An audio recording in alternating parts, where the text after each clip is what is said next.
여러분 안녕하십니까? 가장 빠른 종합뉴스 뉴스큐 시작합니다. 네, 배우 이선균 씨 마약 투약 의혹으로 방송가가 그야말로 비상입니다. 여기에 다른 연예인도 추가로 입건됐습니다. 강남에 있는 유흥업소에서 마약 투약이 이루어진다는 첩보로 시작이 된 경찰의 수사. 오늘은 사회부 윤성훈 기자와 함께 수사 상황 짚어보겠습니다. 어제 북한 주민 4명이 귀순 의사를 밝혔습니다. 군의 경계에 허점은 없었던 것인지 현재 북한 내부는 어떤지도 알아보겠습니다. 네, 수요일 뉴스큐 출산율 통계로 시작하겠습니다. 월 출생아 숫자가 11개월 연속 지난해 대비 역대 최저 기록을 기록했습니다. 네, 지난 8월 출생아 수가 18,000명대에 그쳤는데요. 8월 기준으로 15년 만에 최대폭 감소입니다. 취재 기자 연결합니다. 이승은 기자. 네, 경제부입니다. 네, 올해 8월 출생아 숫자가 1년 전에 비해서 3,000명 가까이 줄었다고요? 그렇습니다. 통계청 집계를 보면 지난 8월 출생아 수가 18,984명으로 8월 기준 처음 2만 명 아래로 내려갔습니다. 지난해 같은 달에 비해 2,978명, 12.8%나 줄었습니다. 2년 9개월 만에 최대 감소폭입니다. 8월 기준으로는 15년 만에 최대폭 감소입니다. 전년 동월 기준 11달 연속 최저 기록이기도 합니다. 통계청은 2021년과 지난해 출산 감소율이 상대적으로 적었던 기저효과에다 코로나 때 혼인이 줄었던 것이 영향을 미쳤다고 분석했습니다. 고령화 추세에 사망자 수는 8월 기준 역대 최대인 35,540명으로 집계됐습니다. 사망자 수가 출생아 수보다 많아서 우리나라 인구는 올해 들어 가장 많은 11,500여 명 자연 감소했습니다. 3년 10개월째 자연 감소입니다. 혼인도 14,600여 건으로 1년 전에 비해 7% 줄었습니다. 코로나 사태가 끝나면서 지난 5월과 6월 증가세를 보이더니 2달 연속 감소세입니다. 여성 1명이 평생 낳을 것으로 예상되는 자녀 수를 뜻하는 합계 출산율은 지난해 0.78명입니다.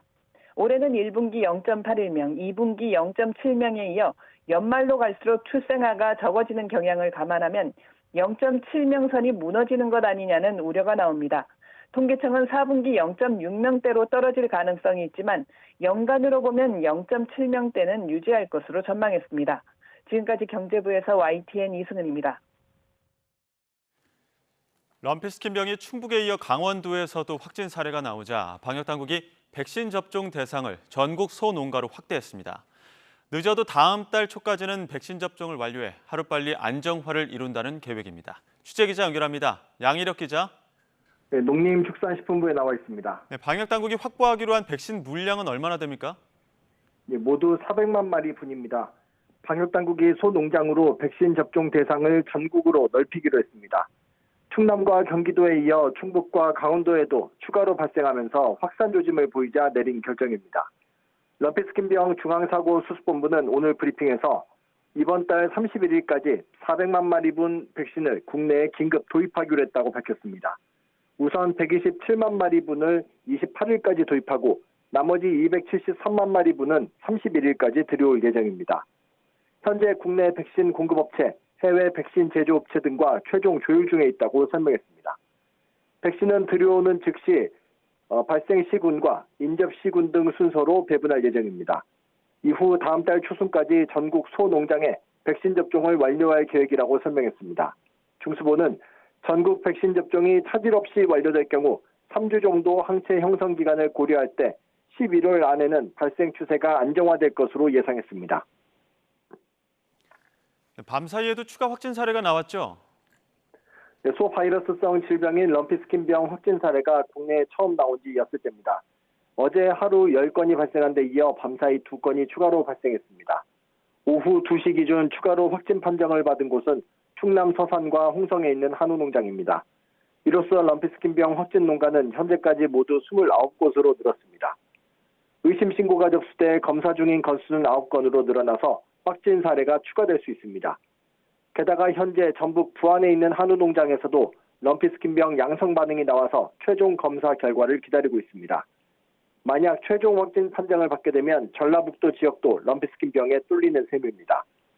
중수부는 전국의 백신 접종이 완료될 때까지 발생 시군이나 인접 시군 농장의 소이동을 제한하고 있습니다.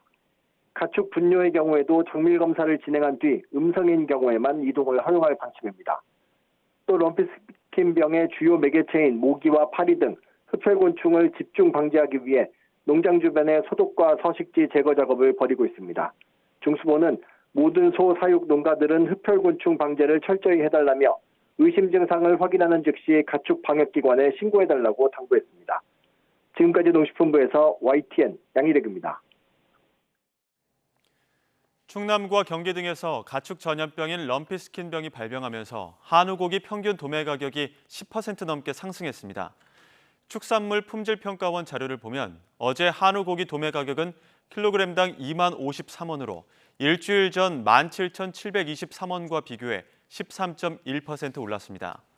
이번 달 매주 화요일 한우 고기 도매 가격은 16,000원에서 17,000원대 수준을 유지했는데 2만 원을 넘은 겁니다. 킬로그램당 소비자 가격은 1등급 등심 기준 17일 92,000원대에서 10만 원대로 올랐습니다. 네, 서울 강서구청장 보궐선거 참패 이후 집권 여당의 쇄신을 이끌 국민의힘 인효한 혁신위원회가 내일 오후쯤에 위원 인선 결과를 발표할 계획입니다. 인 위원장이 통합을 강조했던 만큼 이른바 비윤계 인사가 합류할지 그 여부가 주목되고 있습니다. 취재기자 불러보겠습니다. 이준엽 기자.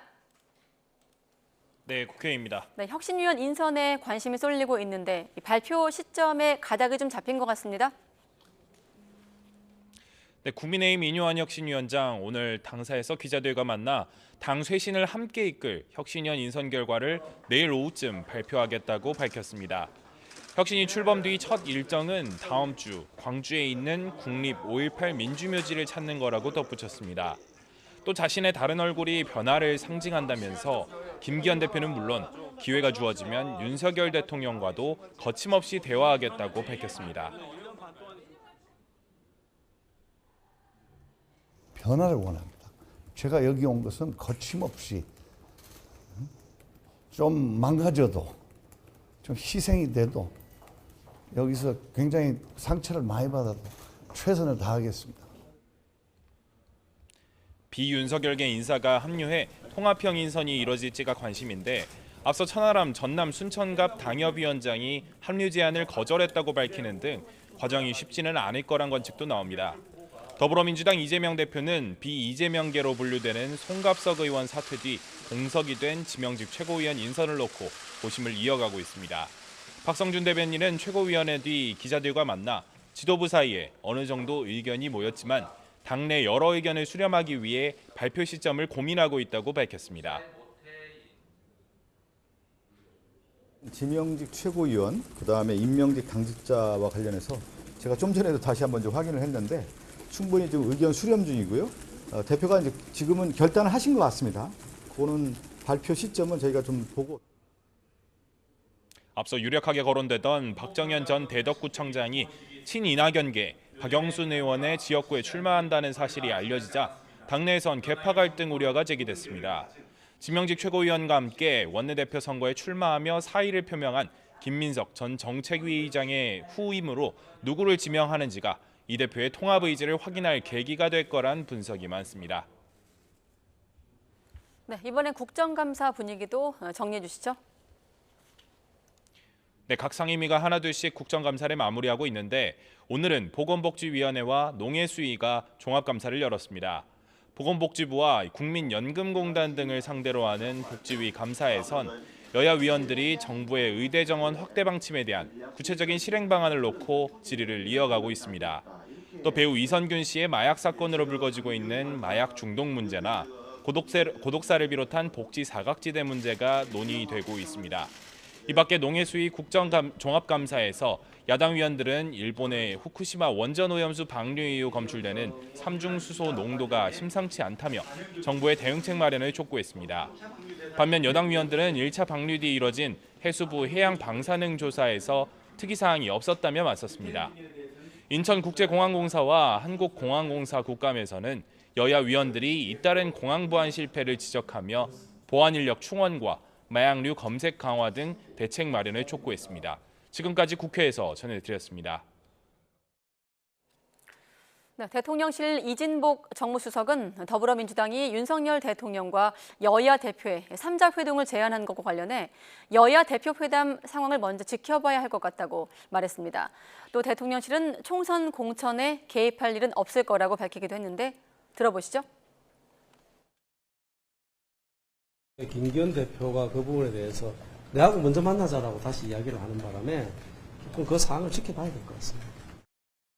양당의 원내대표, 상임위원장들 모셔서 국회의장이 식사를 한번 마련하겠다. 대통령도 한번 참석해 주시면 좋겠는데 어떻게 생각하십니까? 그러니까 대통령께서 기꺼이 가겠다 라고 했는데 당시에 민주당에서 그걸 좀 못 받았죠. 그래서 성사가 안 됐어요. 그럼 저희들 대통령께서는 그 부분에 대해서는 언제든지 찬성을 하실 거라고 생각합니다. 대통령실은 행정하는 곳이고 정책을 국가의 정책을 만드는 곳이지 당의 운영을 하고는 관계가 없어요. 대통령께서도 누누이 이야기를 하지만은 저희들이 공천에 개입하고 당의 운영에 개입할 일은 없을 거예요. 네, 오늘은 국감현장으로 보여드렸고요. 우리의 국회의 모습을 잠시 떠올려 볼까요? 대한민국의 입법을 담당하는 헌법기관이자 대의정치의 한 복판이지만 눈살을 찌푸리게 하는 장면들도 스쳐 지나갑니다. 본회의장에서 끊이지 않는 상대당 의원들에 대한 고성, 그리고 항의, 야유는 익숙하기까지 합니다. 또 이 상임위 회의장에 잠깐 들어보시죠. 네. 또 상임위 회의장에 자주 등장하는 비방 손팻말을 보면 국회가 국민을 대표하는 헌법기관이 맞는지 의문이 들 때도 있습니다. 네, 일방적인 국회 운영과 국회 폭력을 예방하기 위해 지난 2012년 국회 선진화법이 도입되면서 물리적 충돌은 많이 사라졌지만 서로를 향한 야유와 손팻말 들기는 허다했고 막장 국회라는 오명은 여전합니다. 정치권이 오랜만에 손을 맞잡고 상대를 향한 고성과 야유를 하지 않겠다고 합의를 했습니다. 여야 원내대표가 신사협정이란 말을 썼는데 목소리 한번 들어보겠습니다. 첫 번째는 대통령의 시정연설, 그리고 두 번째는 여야 교섭단체 대표연설 시에는 플로어에 있는 그 자리에 앉아 있는 의원들이 별도의 발언을 하지 않는 말씀을 하지 않는 것으로 우리가 신사협정 같은 것을 제안을 했고 여야가 이에 대해서 합의했습니다. 국민들께 국회가 볼썽사나운 모습을 보이고 또 여야가 지나치게 정쟁에 매몰되어 있다는 모습을 보이는 문제점을 개선하기 위해서 이런 노력들을 앞으로 지속적으로 함께 하기로 했습니다. 네, 신사협정 갑작스럽게 이렇게 합의를 한 이유가 뭘까요? 가장 큰 이유, 총선을 6개월도 남기지 않은 상황에서 극단적 대립 정치에 대한 자기 반성이 크게 작용한 것으로 보입니다. 고성과 야유 등이 결국 국민의 혐오와 불신만 키운다는 판단을 이제라도 한 거겠죠. 일단 바라보는 국민 입장에선 환영할 일인데요. 다만 이 협정이 얼마나 지켜지고 또 유지될 것인가가 관건입니다. 양당은 의원총회 등을 거쳐서 의원들에게 동의를 구할 거라고 강조하고 있는데 총선 앞두고 공천 과정에서 지지층에게 호소가 필요한 현역 의원들 입장에선 언제 그랬냐는 듯 약속을 깰 수도 있습니다. 네, 우선은 오는 31일 윤석열 대통령의 내년도 예산안 국회 시정연설이 이번 합의의 시험대가 될 것으로 보이는데요. 긴축 재정을 기조로 한 정부 예산안의 설명이 이루어지면 확장 재정을 요구하고 있는 민주당 입장에서 반발이 나올 텐데 손팻말과 고성 없이 점잖게 비판을 해야 되는 겁니다. 청문회와 국정감사 등을 거치면서 여야 관계가 악화 일로인 점도 신사협정에 대해서 마냥 안심할 수 없는 이유. 당장 대표회담을 두고도 민주당은 3자 회동을, 또 국민의힘은 대표회담을 하자면서 신경전을 벌이고 있죠. 다음 주 대통령 시정연설을 소란 없이 마친다 하더라도 다음 달 9일 본회의가 또 한 번 관문이 될 것으로 예상되고 있습니다. 민주당이 노란봉투법과 방송 3법을 처리하겠다고 밝힌 가운데 국민의힘이 필리버스터, 무제한 토론으로 이를 막겠다고 대치하고 있기 때문이죠. 또 신사협정의 국무위원에 대한 이유도 야유도 제한하지는 확실하지 않아서 대정부 질문 때 비방과 고성이 다시 이어질 우려도 남아 있습니다. 상대당을 비방하는 현수막을 모두 내리겠다는 여당의 방침에 이어서 국회 안에서 고성과 막말을 삼가기로 한 여야의 이 같은 혁신 경쟁, 대체로 환영하는 분위기인데요. 정치 피로감을 넘어서 혐오감이 생겨버린 지금, 이번 신사협정으로 정치권이 다시 국민의 신뢰를 얻게 될지 아니면 구호성 이벤트에 끝날지 총선까지 지켜보겠습니다. 전현희 전 국민권익위원장에 대한 감사원의 표적감사 의혹을 수사하는 고위공직자범죄수사처가 특별감사 착수 과정에 당시 대통령실 비서관이 관여한 정황을 포착해 수사하는 것으로 파악됐습니다.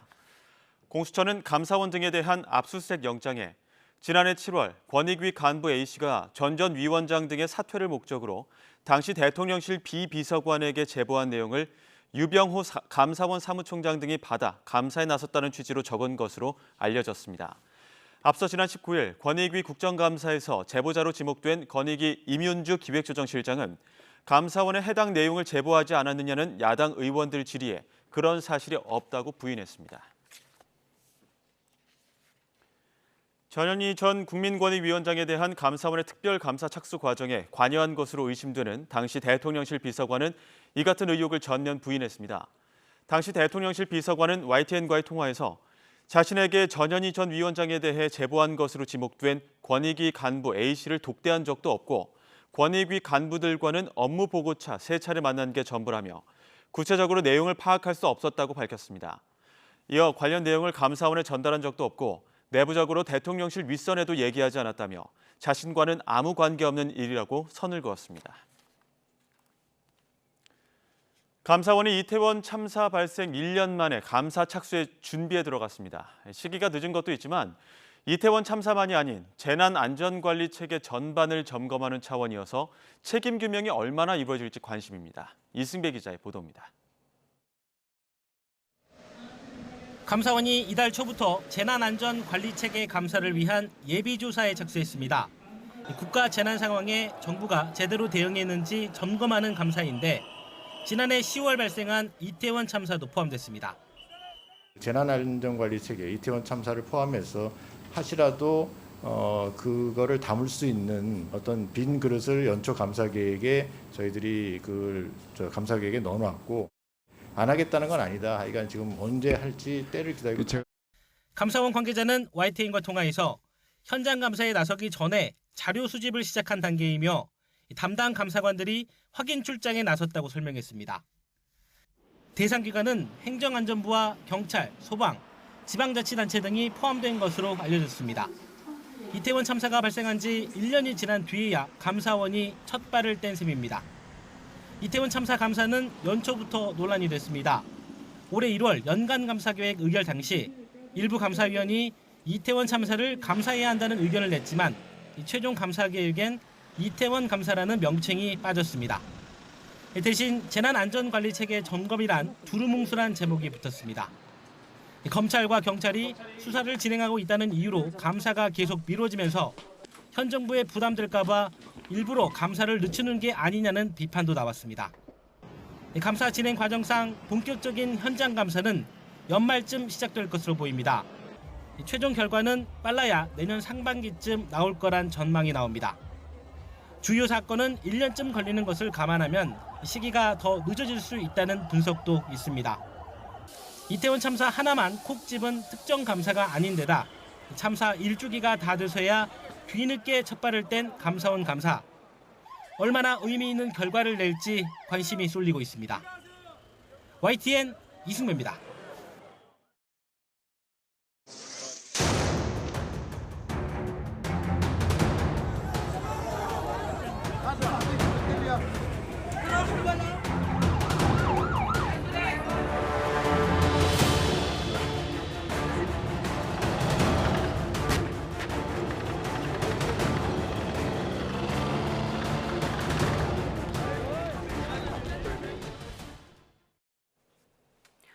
네, 이스라엘과 하마스 간의 전쟁으로 어린이들 희생이 커지고 있습니다. 지금까지 가자지구 사망자의 40%를 차지할 정도인데 가자지구 내 연료도 바닥나 유엔 난민 구호기구가 활동 중단을 예고했습니다. 이종수 기자입니다. 머리에 붕대를 감은 소년이 긴급 구조대원에 들려 서둘러 응급실로 옮겨지고 있습니다. 응급실은 심하게 다친 어린이들과 가족들로 북새통을 이루고 있습니다. 비통한 아버지가 절규합니다.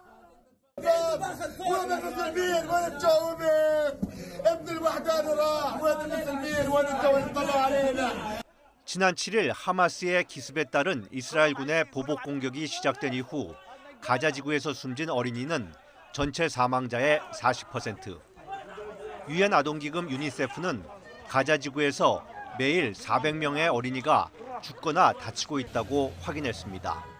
생존한 아이들도 사실 심각한 상해와 폭력을 입어서 이 아이들의 정서와 신체 발달에 치명적인 영향을 받고 있고요.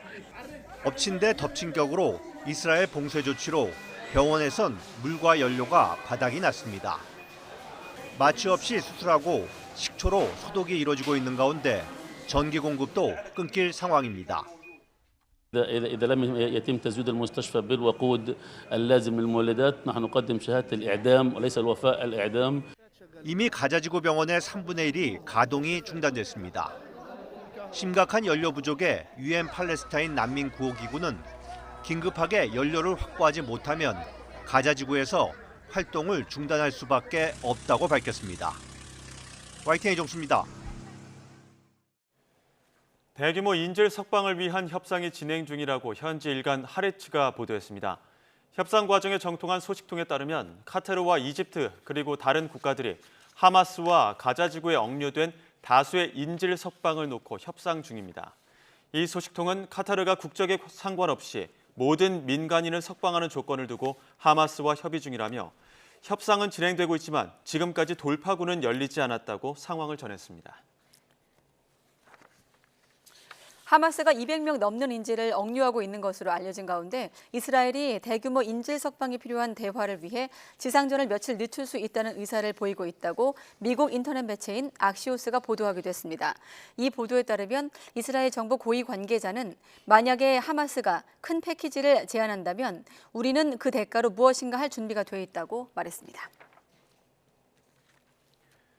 이스라엘군이 가자지구에서 바다를 통해 침투하려던 무장 세력들을 사살했다고 밝혔습니다. 이스라엘군은 다만 구체적으로 몇 명의 하마스 대원들이 침투를 시도했는지는 공개하지 않았습니다. 현지 언론은 하마스 대원 최대 9명이 가자지구와 가까운 지킴 지역 해변으로 침투했다고 보도했습니다. 이스라엘 하마스 전쟁 문제를 논의하기 위해 열린 유엔 안보리 회의에선 가자지구 민간인 보호를 위해 휴전을 촉구하는 목소리가 잇따랐습니다. 하지만 이스라엘은 단호하게 휴전 불가 입장을 밝혔고 미국 백악관도 휴전은 하마스에만 이로운 일이 될 거라고 선을 그었습니다. 워싱턴에서 권준기 특파원의 보도입니다. 가장 먼저 마이크를 잡은 유엔 사무총장은 가자지구 민간인 보호라는 원칙이 최우선이라며 즉각적인 휴전을 촉구했습니다. 특히 하마스의 공격이 진공 상태에서 발생한 건 아니라며 핍박받은 팔레스타인 역사의 맥락도 고려해야 한다고 강조했습니다. It is important to also recognize the attacks by Hamas did not happen in a vacuum. The Palestinian people have been subjected to 56 years of suffocating occupation. 팔레스타인 자치정부 외무장관은 무차별 공습을 벌이고 있는 이스라엘의 국제법 준수를 요구했습니다. 지금까지 가자지구에서 목숨을 잃은 건 대부분 민간인이라며 유엔에 전쟁을 막아달라고 호소했습니다. That is the equivalent of 145,000 British citizens or 700,000 US citizens. Almost all those killed by Israel are civilians. 이집트를 비롯한 아랍 국가들도 즉각적인 휴전 요구에 한 목소리를 냈습니다. 하지만 이스라엘 입장은 단호했습니다. 하마스의 다음 목표는 서방 세계가 될 거라며 테러 집단을 완전히 제거하기 전까진 싸움을 멈출 수 없다고 언성을 높였습니다. How you can agree to a ceasefire with someone who swore to kill and destroy your own existence? How? 미국도 이스라엘의 자위권을 옹호하며 휴전을 입에 올리지 않았습니다. 그러면서 이란이 개입할 경우 가만히 있지 않겠다며 확전을 경계하는 메시지를 분명히 했습니다. If Iran or its proxies attack U.S. personnel anywhere, make no mistake, we will defend our people, we will defend our security, swiftly and decisively. 백악관에서도 유엔 사무총장의 휴전 촉구와 관련한 질문에 지금 시점에서 휴전은 하마스만 이롭게 할 뿐이라며 반대 입장에 힘을 실었습니다. 주 유엔 이스라엘 대사는 유엔 사무총장의 진공 상태 발언이 테러와 살인을 이해한다는 충격적인 표현이라며 즉각 자리에서 물러날 것을 요구했습니다. 워싱턴에서 YTN 권준기입니다. 네, 휴전 요구에도 불구하고 전쟁 확산 우려가 나오고 있는 가운데 조 바이든 미국 대통령과 사우디아라비아 실권자 무함마드 빈 살만 왕세자가 영내 안정과 분쟁 확대 방지를 위해서 노력하기로 했습니다. 백악관은 보도자료에서 바이든 대통령이 빈 살만 왕세자와 전화통화를 갖고 미국 파트너 국가의 방위에 대한 전적인 지지를 재확인하고 전쟁 확대를 막기 위한 외교 군사적 억제 노력에 대해 논의했다고 밝혔습니다. 중동 방문 나흘째이자 사우디 국빈 방문 마지막 날 윤석열 대통령은 사막의 다보스 포럼으로 불리는 행사에서 경제 투자 협력을 위한 홍보에 힘을 쏟았습니다. 이어 카타르를 국빈 방문에서도 경제 행보를 이어갔습니다. 카타르 도하에서 박소정 기자가 보도합니다.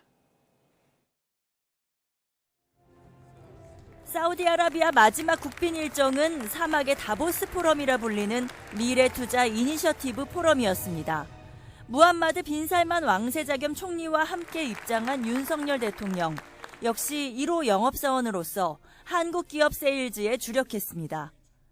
대한민국은 미래를 위해 함께 연대할 수 있는 혁신적이고 신뢰할 수 있는 파트너입니다.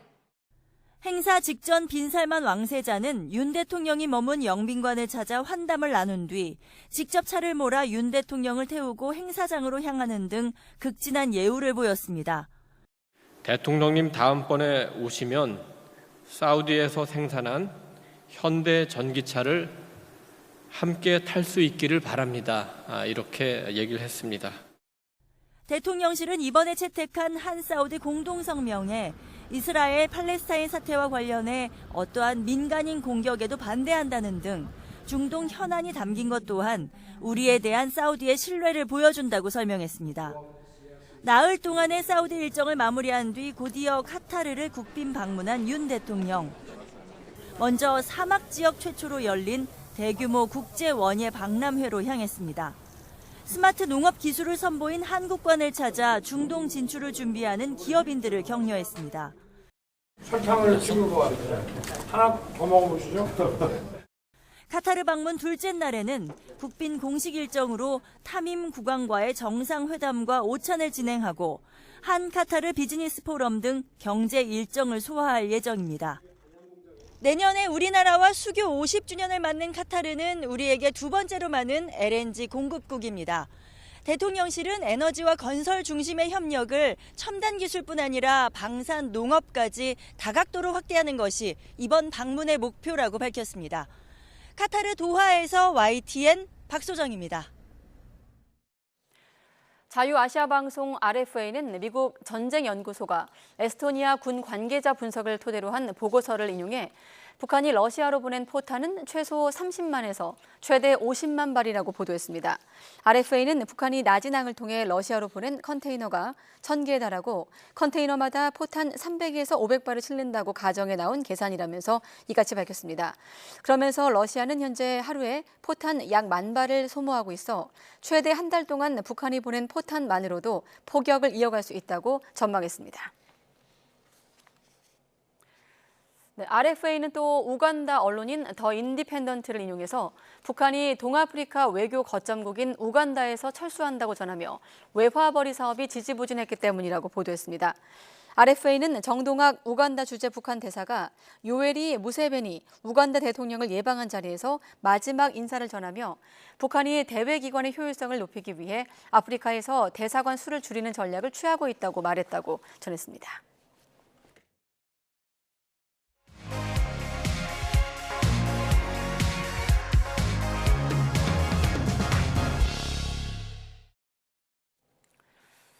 네, 어제 오전에 소형 목선을 타고 온 북한 주민 4명이 동해 북방 한계선을 넘어서 귀순 의사를 밝혔습니다.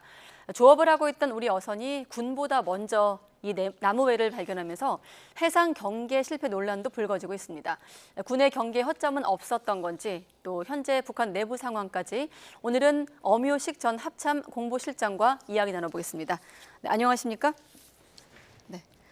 북한 주민 4명, 길이 7.5m짜리 소형 고기잡이 배를 타고 와서 귀순 의사를 밝혔습니다. 자, 목선 귀순 어떤 의미가 있는 걸까요?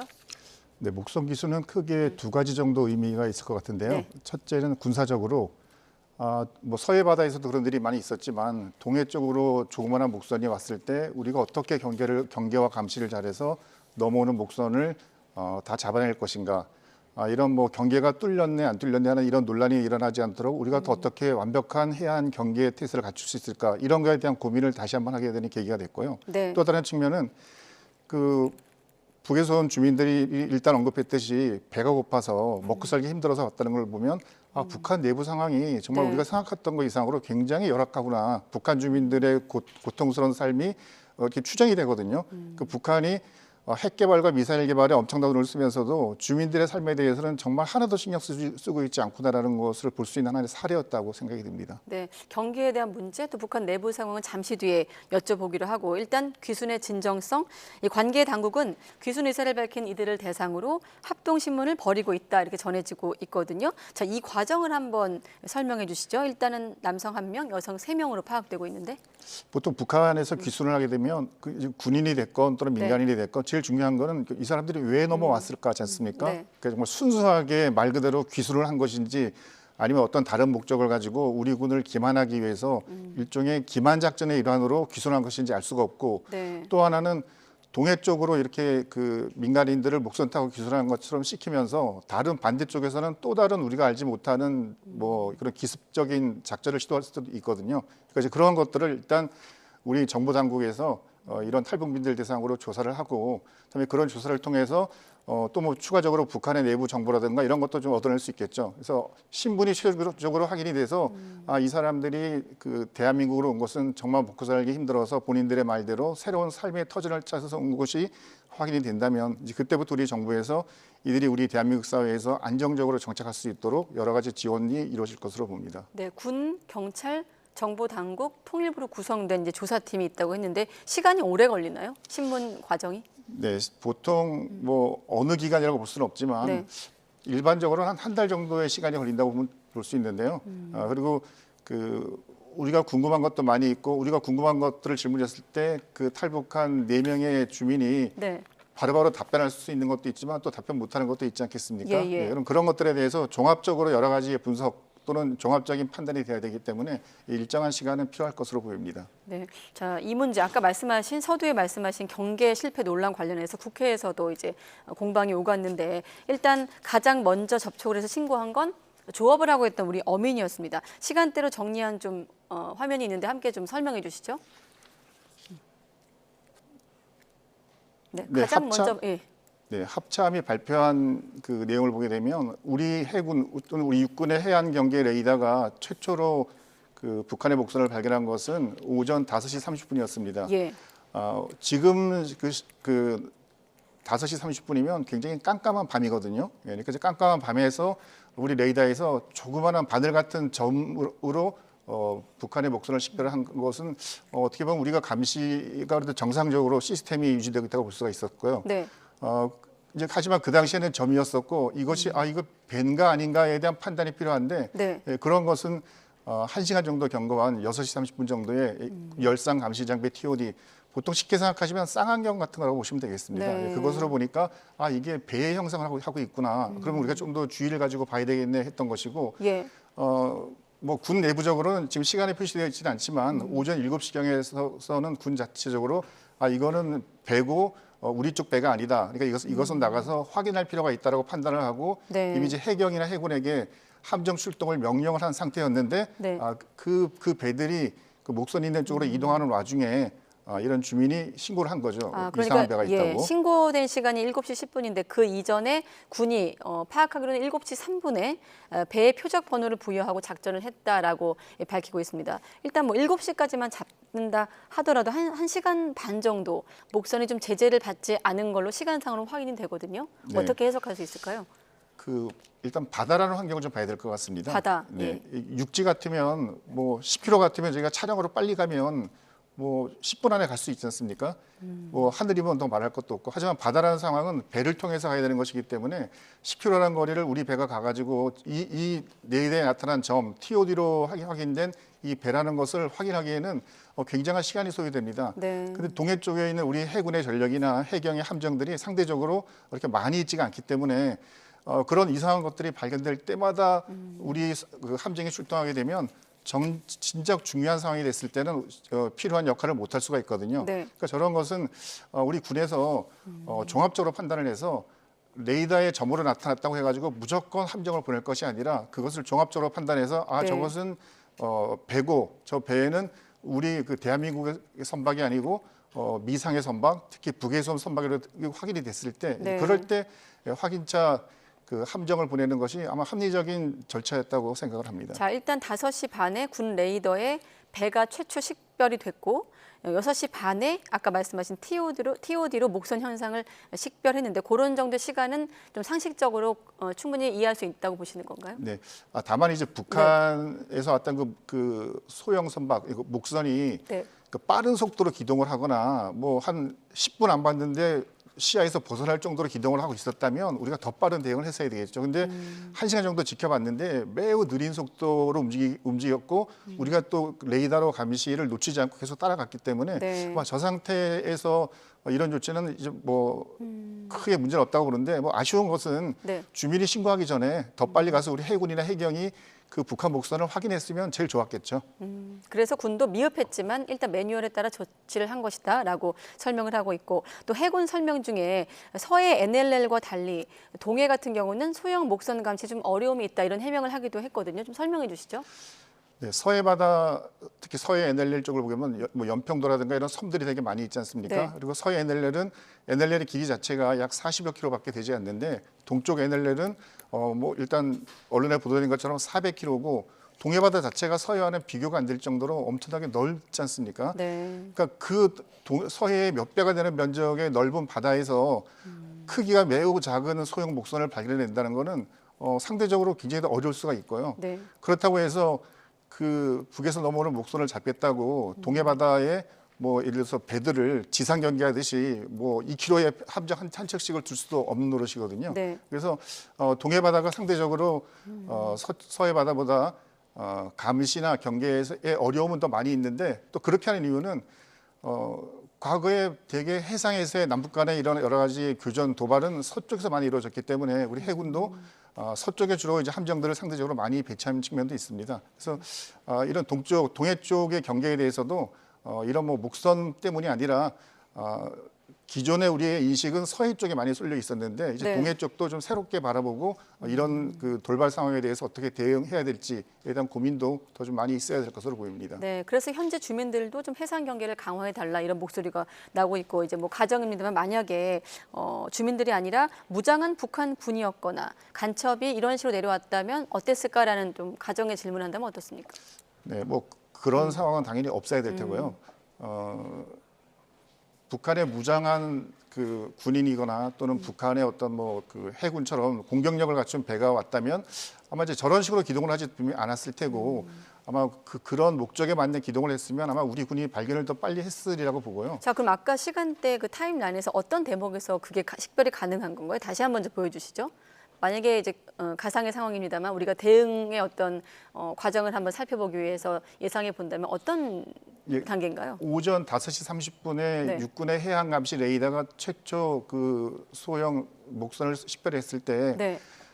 조그마한 점으로 보였고 그 점의 이동 속도가 거의 정지 상태처럼 보였었거든요. 네. 그럴 경우에는 이게 정상적으로 침투하는 선박은 아니고 또는 우리에게 어떤 기습을 하기 위해서 움직이는 군사적인 선박은 아니다라고 생각을 할 수 있는 게 네. 굉장히 타당한 측면이 있고 그리고 6시 30분에 TOD로 봤을 때도 마찬가지 5시 30분에서 6시 30분 사이에 기동한 거리가 지금보다가 지금은 약 10km 정도 이동한 것으로 되어 있는데 엄청나게 더 먼 거리를 이동했을 거고요. 그다음에 네. 기동하는 모습도 TOD에 보게 되면 이런 군사적 목적의 선박들은 쌍용으로 보게 되면 당연히 소형 선박이랑 다르지 않습니까? 그리고 더 중요한 것은 네. 새벽 5시 30분경에 우리가 그 뭐 함정과 그 비행기를 보내서 정찰을 했다고 하는데 네. 소형 선박 같은 경우는 목선의 레이더에 잡히지 않기 때문에 뭐 저렇게 비행기를 보내거나 또는 선박을 보내더라도 상대적으로 좀 발견해내기가 쉽지 않은데 네. 이런 군사적 목적의 선박이었다면 우리가 식별해내는데 감시하는 데에서는 더 쉽게 우리가 잡아낼 수가 있었을 겁니다. 네, 그렇군요. 자, 또 한 가지 이 경계의 어떤 논란과 관련해서 병력의 어떤 규모로 좀 보는 시각도 있던데 이를테면 노동 집약적인 어떤 경계가 아니라 과학화를 해야 된다 이런 목소리가 있던데 실장님은 어떻게 생각하십니까? 네, 과학화 경계는 뭐 현재 우리 군이 가고 있는 기본적인 지향 방향이고 또 이제 군대의 병력 자원이 줄어들기 때문에 네. 그 사람의 많은 사람을 투자해서 많은 사람의 인적 노동력을 투입해서 하는 경계에는 굉장히 비효율적이고 과학화가 돼야 된다는 것은 맞는 것 맞습니다. 그리고 네. 그런 쪽으로 가야 되고요. 예, 근데 이제 과학화라고 해서 근데 또 너무 과학화를 신봉하거나 거기에 너무 의존해서는 안 되죠. 네. 그런 사례가 이번에 하마스의 그 이스라엘 그 기습에서도 나타나지 않습니까? 예. 그래서 우리가 과학화는 계속 진행을 하되 이런 뭐 해안 감시 레이더든지 또는 TOD 이런 장비들은 계속 더 고품질의 제품으로 개발이 되되 그것에만 너무 의존해서는 안 되고 우리 장병들이 네. 그 장비를 보다 효과적으로 활용할 수 있는 능력을 더 훈련해야 될 테고 네. 또 이러한 상황들을 종합적으로 판단할 수 있는 그 어떤 상황 판단 능력 이런 것들도 더욱 숙달이 돼야 될 거라고 봅니다. 네, 가장 좀 중요한 포인트 같습니다. 오늘 대담에서. 자, 그리고 아까 얘기했던 북한 내부 상황. 이들 주민 4명은 북한에서 뭐 일부 언론 보도긴 합니다만 굶주렸다. 먹고 살기 위해서 내려왔다라고 이제 언급을 했다라고 알려지고 있는데 이 말이 맞다면 어떤 상황을 좀 내부 상황을 우리가 추측해 볼 수 있을까요? 뭐 보통 사람들이 북한 김정은 정권에 대해서 여러 가지 비난을 많이 하지만 가장 대표적인 것이 핵무기 또는 뭐 ICBM을 비롯한 여러 가지 미사일 개발에 어마어마한 돈을 투자하지 않습니까? 그리고 금년만 하더라도 4변의 열병식을 통해서 평양 시내에서 엄청난 장비를 동원하고 평양 시민을 동원해가지고 막 환호하고 막 눈물 짓는 모습 보였는데 예. 이게 평양의 모습하고 북한의 지방의 모습은 정말 우리가 화면으로 본 거와는 너무 다르구나. 화면 속에 있는 저 북한 주민들은 막 꽃을 들고 막 김정은을 향해서 연호하고 있지만 지방에 있는 수많은 북한 주민들은 고통스러워하고 밥 한 끼를 먹지 못해서 삶을 정말 포기해야 되고 어쩌면 목숨을 걸고 탈북하는 저런 상황이 있구나.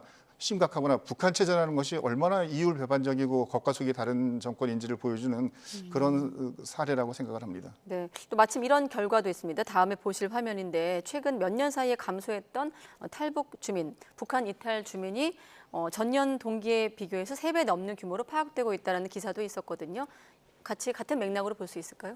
네, 탈북민이 늘어났다는 것은 뭐 2가지 측면으로 생각하는데 첫째는 코로나 바이러스라는 어떤 그 사람들의 이동을 엄격히 통제하던 그 상황이 우리도 마찬가지 해제가 됐지만 네. 북한도 또는 이제 중국 쪽도 어느 정도 해제가 됐기 때문에 사람들의 이동이 어느 정도 가능한 그런 그 환경이 됐고요. 두 번째는 앞에 이미 말씀드렸지만 북한의 내부 사정이 정말 더 어려워져서 북한 주민들이 사느냐 죽느냐를 어느 한 가지를 선택해야 되는 그런 막다른 골목으로 내몰리고 있기 때문에 이런 탈북자들의 탈북 시도들은 더 많아질 것으로 예상이 됩니다. 네, 끝으로 우리 입장에선 경계 측면에서 봤다면 자, 탈북민 증가, 북한 입장에선 국경에 대한 통제가 좀 느슨해졌다 이렇게 볼 수도 있는 겁니까? 뭐 국경의 통제를 의도적으로 뭐 느슨하게 하지는 않을 것 같고요.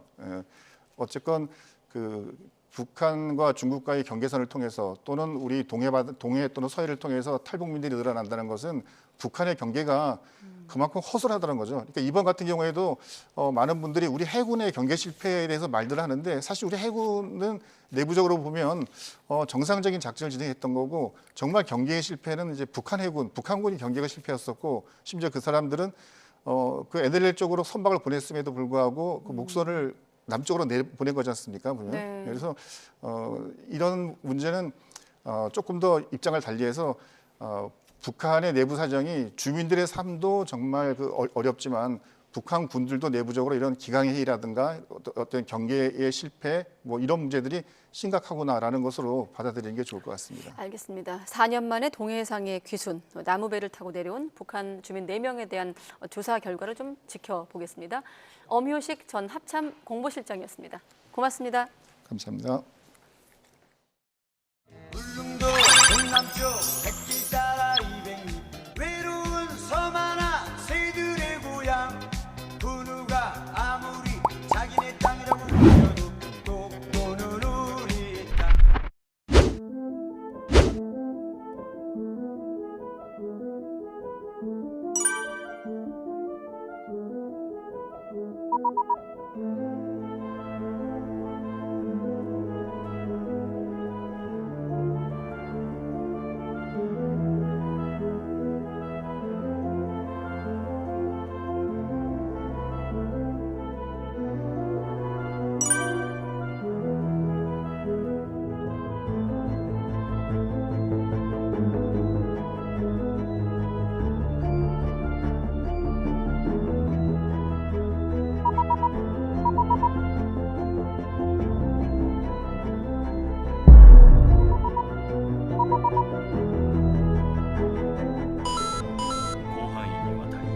司法を海に囲まれた国土を守るために。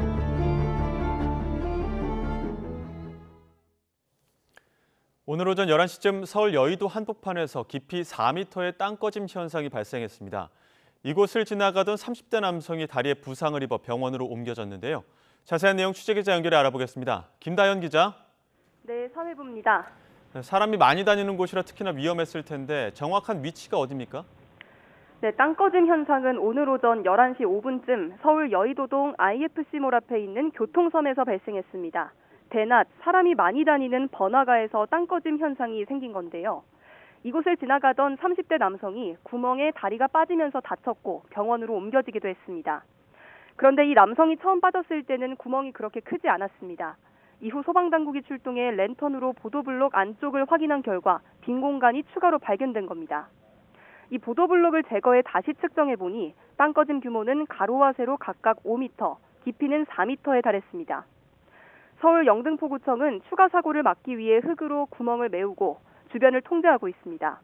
또 땅꺼짐 현상이 발생한 정확한 원인을 파악하고 있습니다. 구청은 먼저 구멍 안쪽에 있는 화수관로에 문제가 있었던 건 아닌지 확인했습니다. 그러나 현재까지는 누수 흔적 등 이상은 없었다며 나중에 장비를 동원해 다시 확인해야 한다고 설명했습니다. 지금까지 사회부에서 전해드렸습니다. 어제 저녁 6시 20분쯤 경기도 포천시 영중면에 있는 4차선 도로에서 달리던 차량 앞유리에 총알이 날아와 박혔다는 신고가 접수됐습니다. 총알은 SUV 와이퍼를 뚫고 유리에 박혔고 차량을 운전하던 40대 남성 A씨는 다행히 다치진 않았습니다. 경찰과 군은 5.56mm 소총탄일 가능성에 무게를 싣고 있습니다. 총알이 날아든 도로 바로 옆은 야산으로 1km 거리에는 미군 사격장이 있는 것으로 확인됐습니다. 의대 정원을 늘린다면 학교별로 학생을 얼마나 더 뽑을 수 있을까요? 의대가 있는 대학마다 의견은 엇갈리는데요. 준비 기간을 두고 신중히 검토해야 한다는 의견도 있지만 일부 지방 의대들은 지역 출신을 대거 확충할 기회라고 반기고 있습니다. 김혜은 기자가 보도합니다. 전국 40개 의대 입학 정원은 학교당 40명부터 많게는 100명에 이르기까지 다양합니다. 대체로 학생을 더 뽑고 싶지만 당장 얼마나 늘릴 수 있는지는 신중한 모습입니다. 한 의대학장은 의대 교육은 강의와 실습으로 이뤄져 학생보다 훨씬 많은 교수진이 필요하다며 시설과 인적 자원이 충분히 갖춰지려면 시간이 필요하다고 밝혔습니다. 단순히 강의실만 늘린다고 해서 양질의 교육을 담보할 수 없다는 겁니다.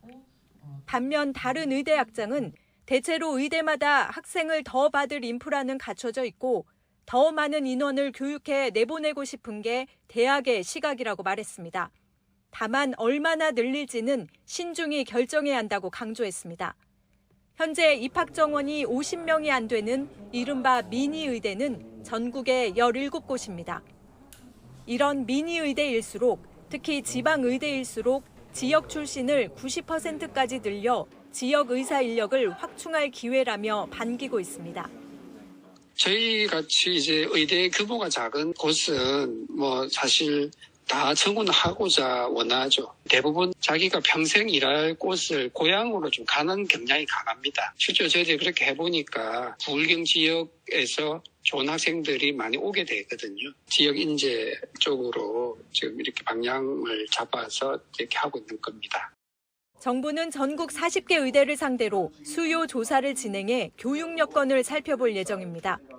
미니 의대 중심으로 정원을 늘릴 방안에 무게를 둘 것으로 보입니다. 50인 이하가 17개입니다. 근데 전문가분들 얘기를 들어보면 교육을 더 효율적으로 하고 하려면은 최소한 80명 이상은 돼야 된다는 말씀을 하셔가지고 앞으로 의대 수요 조사와 각계 논의를 거쳐 의대 확충 규모가 정해진다 해도 의대별 배분 방식을 놓고도 갈등이 이어질 것으로 보입니다. YTN 김혜은입니다. 보건복지부가 필수 의료 혁신 대책 발표 일주일 만에 의대 정원 수요 조사를 포함한 추진 계획을 발표합니다. 복지부는 의대 정원 확충과 관련해 내일 조규홍 장관이 직접 전국 44개 의과대학이 인원을 얼마나 늘릴 수 있는지 등에 대한 조사 계획을 발표할 예정입니다. 정부가 추진하는 대로 오는 2025학년도부터 의대 정원을 늘리려면 늦어도 내년 4월에는 바뀐 의대 정원 계획을 확정해야 합니다. 최근 3년간 전국 국립대 의대에 정시로 입학한 신입생 80% 이상이 재수 또는 그 이상 입시를 치른 이른바 N수생으로 나타났습니다. 전국 10개 국립대 의대 국정감사 자료를 보면 최근 3년간 정시 입학생 1,121명 가운데 81.3%인 991명이 N수생으로 집계됐습니다. 경북 예천군에서 실종자 수색 중 숨진 해병대 채모 상병과 함께 물에 휩쓸렸다가 구조된 해병이 임성근 해병대 1사단장을 고위공직자범죄수사처에 고소하기로 했습니다. 어제 해병대에서 만기 전역한 A씨는 오늘 군인권센터를 통해 입장을 내고 임성근 해병대 1사단장을 업무상 과실치상죄로 고소한다고 밝혔습니다. A씨는 사건을 잘 아는 사람으로서 그냥 지나치기 어려웠다며 자신과 전우들이 겪을 필요가 없었던 피해와 최 상병의 돌이킬 수 없는 피해에 대해 정당한 책임을 물을 거라고 밝혔습니다. 대장동 50억 클럽 의혹과 관련해 1심에서 뇌물 혐의 무죄를 선고받은 곽상도 전 의원이 8개월 만에 다시 검찰에 소환됐습니다. 아들이 화천대유에서 받은 성과급으로 자신의 보석 보증금을 대신 내줬다는 의혹 등에 대해 아들과 경제 공동체가 아니라고 거듭 반박했는데요. 직접 들어보시죠. 아들이 받은 성과급으로 보석 그 보증금을 냈다는 사실이 혹시 맞을까요? 제가 구속돼 있고 집사람이 2021년도 5월 20일 날 사망해서 제 집에 가족이 아무도 없습니다. 그래서 아들이 보석 보증금을 냈고 그 나온 다음에 제가 출소한 다음에 곧바로 변제했습니다. 검찰에서는 어쨌든 그 아드님과의 그 경제 공동체라고 보고 있는데 경제 공동체라고 하는 게 한두 차례 지원해 준 게 경제 공동체는 아니지 않겠습니까? 네.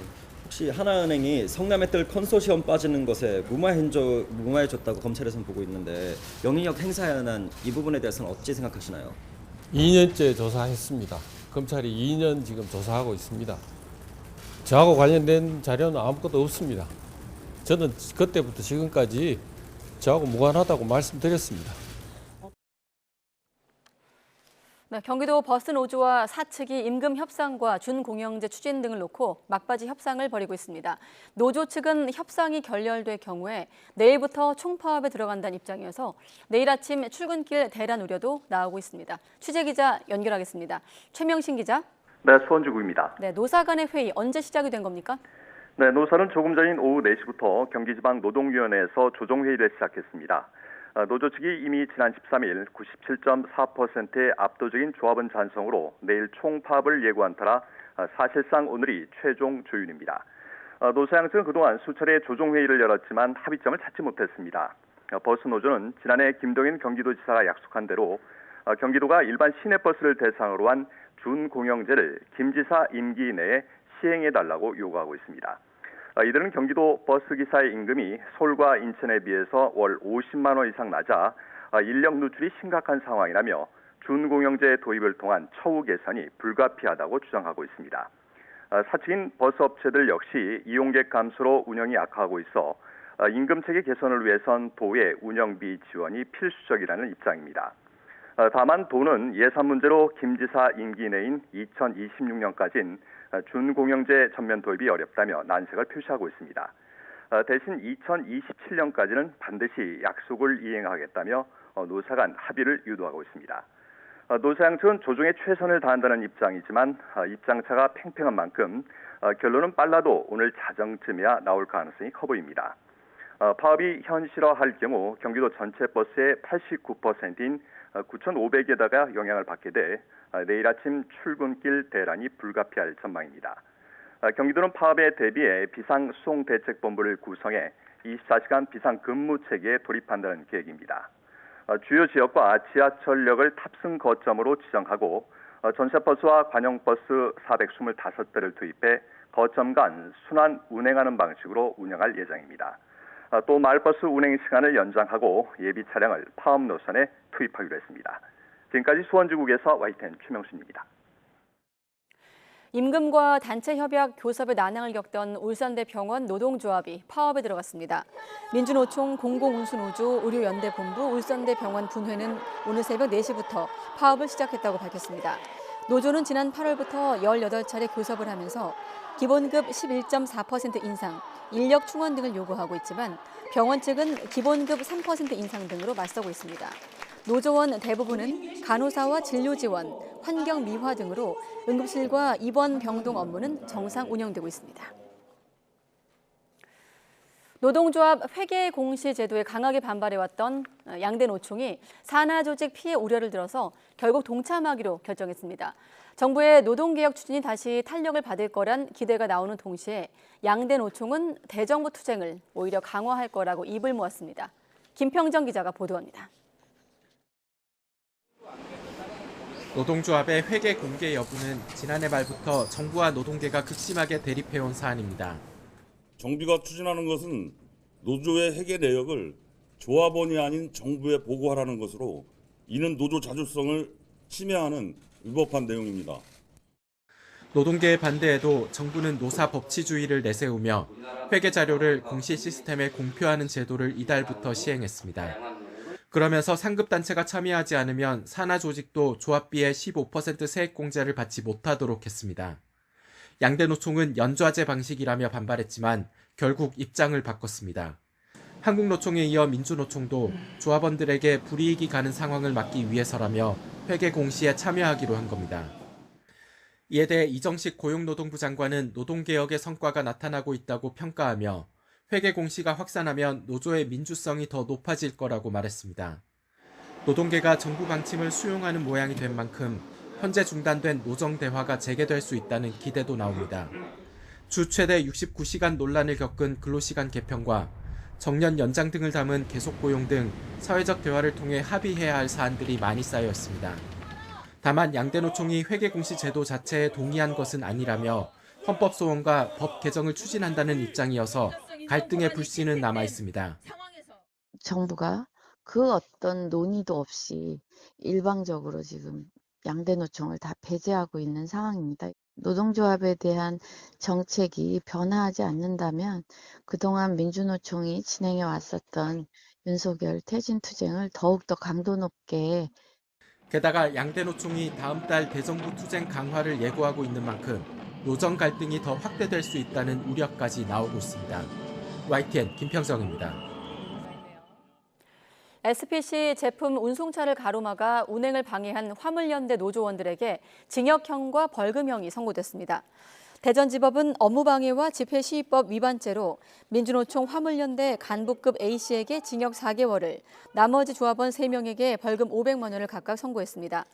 이들은 지난 2021년 9월 SPC 삼립 세종공장 앞 도로를 점거한 채 결의대회를 열면서 밀가루 등을 적재한 화물차들의 입출차를 막아 운송 업무를 방해하고 집회 장소와 인원을 위반하고도 경찰의 해산 명령을 따르지 않은 혐의 등으로 기소됐습니다. 대전에서 악성 민원에 시달리다 숨진 초등학교 교사의 49제를 맞아 교사 노조가 릴레이 1인 시위를 하며 고인의 순직 처리를 촉구했습니다. 초등교사 노조와 대전 교사 노조는 교사 20여 명이 참여한 가운데 서울국회와 대전교육청, 세종인사혁신처 등 3곳에서 동시에 추모 1인 시위를 진행했습니다. 이들은 교육청 진상조사를 통해 학부모의 교권 침해와 학교 관리자의 미온적 태도 등이 확인됐다면서 철저한 진상규명으로 관련자를 처벌하고 공무상 재해 인정과 순직 처리로 고인의 명예를 회복해달라고 촉구했습니다.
네, YTN이 내년 총선 앞두고 실시하는 정기 여론조사 민심을 읽다 시간입니다.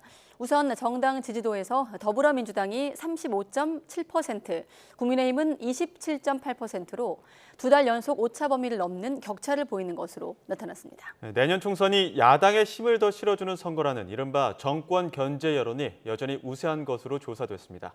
정현우 기자의 보도입니다. 전국 만 18세 이상 남녀 유권자 1,004명에게 어떤 정당을 지지하는지 물었습니다. YTN이 여론조사 기관 엠브레인 퍼블릭에 의뢰해 지난 22일부터 이틀 동안 실시한 전화면접 조사에서 더불어민주당을 지지한다는 유권자가 35.7%, 국민의힘 지지는 27.8%였습니다.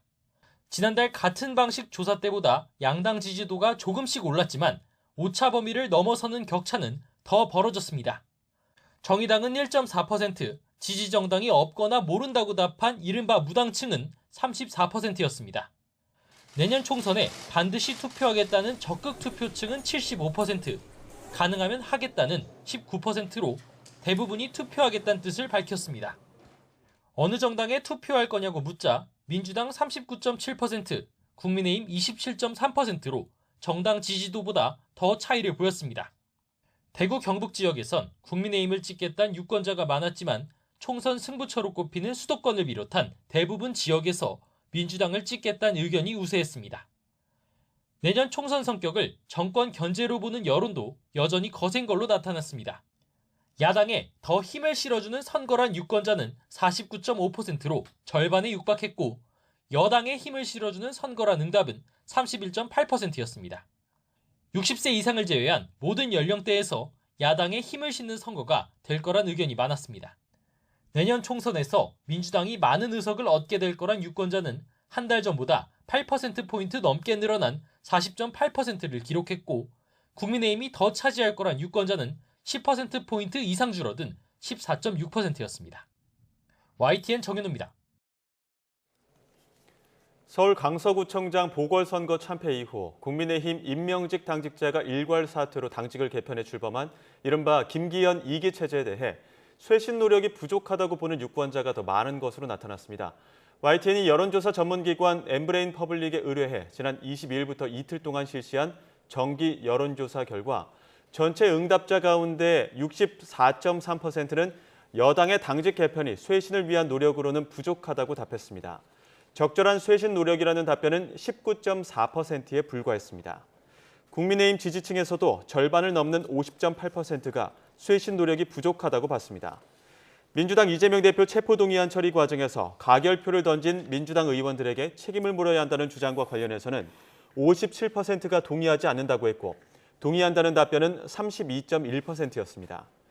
민주당 지지자들 사이에선 가결파 징계 동의한다 45.4%, 동의하지 않는다 49.2%로 의견이 갈린 것으로 나타났습니다. 이번 조사는 전국 만 18세 이상 남녀 유권자 1,004명을 대상으로 전화 면접 방식으로 진행됐고 오차 범위는 95% 신뢰 수준에 플러스 마이너스 3.1%포인트. 전체 질문지 등 자세한 내용은 중앙선거여론조사심의위원회 홈페이지를 참조하면 됩니다. 네, 서울 강남에 있는 유흥업소에서 마약 투약이 이루어진다는 첩보로 시작이 된 경찰 수사에서 연예계 종사자들이 연루된 것으로 드러나 파장이 커지고 있습니다. 배우 이선균 씨에 더해 다른 연예인도 마약을 투약한 혐의로 입건되면서 연예계 전반으로 수사가 확대되고 있습니다. 자세한 이야기 사회부 윤성훈 기자와 나눠보겠습니다. 어서 오십시오. 안녕하세요. 네, 나의 아저씨에서 마약 의혹의 주인공으로 좋은 어른 되겠다고 약속했던 소감도 회자되고 있던데, 자 우선 배우 이선균 씨 마약 투약 혐의로 수사를 받고 있습니다. 네, 경찰은 배우 이선균 씨에게 대마와 마약류를 투약한 혐의를 적용해 피의자로 입건해 수사하고 있습니다. 혐의가 있는지를 따져보는 피내사자에서 피의자 신분으로 전환하고 이 씨를 정식 수사 대상에 올렸습니다. 그간 이 씨에 대한 내사를 벌이던 경찰이 이 씨가 대마와 마약류를 투약한 구체적인 단서를 포착한 겁니다. 어디서 어떻게 마약을 투약했는지 등에 대한 유흥업소 관계자의 구체적인 진술이 영향을 미쳤다는 분석이 나옵니다. 경찰이 연예인을 또 추가로 입건했다고 했는데 이거 어떤 소식입니까? 네, 경찰은 연예인 A씨를 마약류를 투약한 혐의로 입건했다고 오늘 밝혔습니다. A씨 정체와 입건 경위를 구체적으로 밝히진 않았지만 피의자와 참고인을 조사하는 과정에서 A씨의 구체적 혐의를 특정한 것으로 보입니다. A씨는 그동안 경찰의 수사선상에 올랐던 8명에도 포함되지 않은 새로운 인물인데요. 경찰은 이성균 씨와는 관련 없는 별개의 사건으로 입건됐다고 설명했습니다. 이로써 현재까지 확인된 건 이 씨와 A 씨를 포함해 4명이 마약을 투약한 혐의로 입건돼 조사를 받고 있습니다. 이 씨와 A 씨를 제외한 피의자 2명은 모두 유흥업소 관계자인 것으로 드러났습니다. 이 가운데 1명은 지난 21일 마약을 투약한 혐의로 구속된 상태입니다. 나머지 5명은 피내사자 신분으로 조사를 받고 있는데요. 네. 재벌 3세, 가수 지망생, 작곡가 등이 포함된 것으로 확인됐습니다. A씨처럼 마약 수사가 진행되면서 수사선상에 오르는 인물이 늘어날 가능성이 충분히 있습니다. 또 배우와 연예인이 연루된 것으로 확인된 만큼 연예계 전반으로 수사가 확대될 가능성도 배제할 수 없습니다. 네, 아까 이성균 씨 혐의가 대마 마약류 투약 혐의였거든요. 자, 이들이 투약한 마약은 어떤 것들로 파악되고 있습니까? 네, 우선 경찰은 이 씨 등이 대마와 마약류를 투약한 혐의가 있다고 밝혔습니다. 구속된 유흥업소 관계자를 상대로 진행한 간이시약 검사에서는 필로폰 성분도 검출된 것으로 나타났는데요. 이를 고려하면 이 씨 등이 투약한 마약류가 필로폰일 가능성이 있습니다. 다만 이 씨의 모발과 소변을 채취한 성분 검사는 아직 진행되지 않은 상태입니다. 경찰은 이르면 다음 주 초 이 씨를 소환해 마약 성분 검사를 진행하고 어떤 마약류를 투약했는지 구체적으로 조사할 것으로 보입니다. 이번 사건에 대해서 이성균 씨 입장은 어떤 겁니까? 네, 이 씨 측 변호인과 YTN이 통화해본 결과 혐의 인정 여부에 대해서는 밝히기 어렵다고 말을 아꼈습니다. 또 경찰 수사에는 적극적으로 협조하겠다는 원론적인 입장만 내놓은 상태인데요. 형사 절차가 진행되고 있고 아직 조사를 받지 않았기 때문에 혐의 인정 여부를 언론에 먼저 공개하기는 어렵다는 겁니다. 다만 수사선상에 오른 재벌 3세와 연예인 지망생 등과 함께 마약을 투약했다는 의혹에 대해선 알지 못하는 사이라고 강하게 부인했습니다. 변호인은 또 수사 진행 과정에서 이 씨가 직접 입장을 밝힐 기회가 있을 거라고 설명했습니다. 그에 반해서 공갈, 그러니까 협박을 당해서 돈을 뜯겼다 이런 주장은 또 강하게 하고 있는 부분이 있죠? 네, 이 씨 측은 누군지 모를 사람에게 협박을 당해 돈을 뜯겼다며 검찰에 고소장을 제출했습니다. 이 씨 변호인은 언제 어떻게 협박을 당했는지, 얼마를 건넸는지에 대해선 입을 굳게 다물고 있습니다. 그러나 경찰은 마약 투약 혐의로 입건된 피의자가 마약 투약 사실을 폭로하겠다며 이 씨를 협박한 것으로 보고 있습니다. 또 폭로 무마를 조건으로 이 씨가 3억 5천만 원을 건넨 것으로 파악하고 있습니다. 경찰은 검찰로부터 고소 사건을 이송받아 이 씨의 공갈 사건 역시 함께 수사하겠다는 방침입니다. 네, 자, 앞으로 경찰 수사는 어떻게 흘러갈까요? 네, 우선 이 씨 등이 어떤 마약을 투약했는지를 구체적으로 확인을 해야 합니다. 또 대마 등을 입수하게 된 경로와 마약류를 투약한 세부 경위도 조사가 필요합니다. 이를 확인하기 위해선 이 씨를 불러 조사할 수밖에 없는 상황입니다. 그러나 마약 수사의 경우 언제 어디에서 어떤 것을 투약했는지 구체적으로 범죄 사실을 특정해야 하는데요. 경찰은 관계인 조사 등을 통해 이 씨의 혐의를 최대한 특정한 뒤 이 씨를 불러 조사하겠다는 계획입니다. 또 조사 결과에 따라 이 씨를 상대로 추가 강제 수사에 나설 가능성도 있습니다. 지금 이렇게 마약 투약 사건에 연루가 되면서 작품 활동에도 차질이 좀 있을 것 같은데 어떻습니까?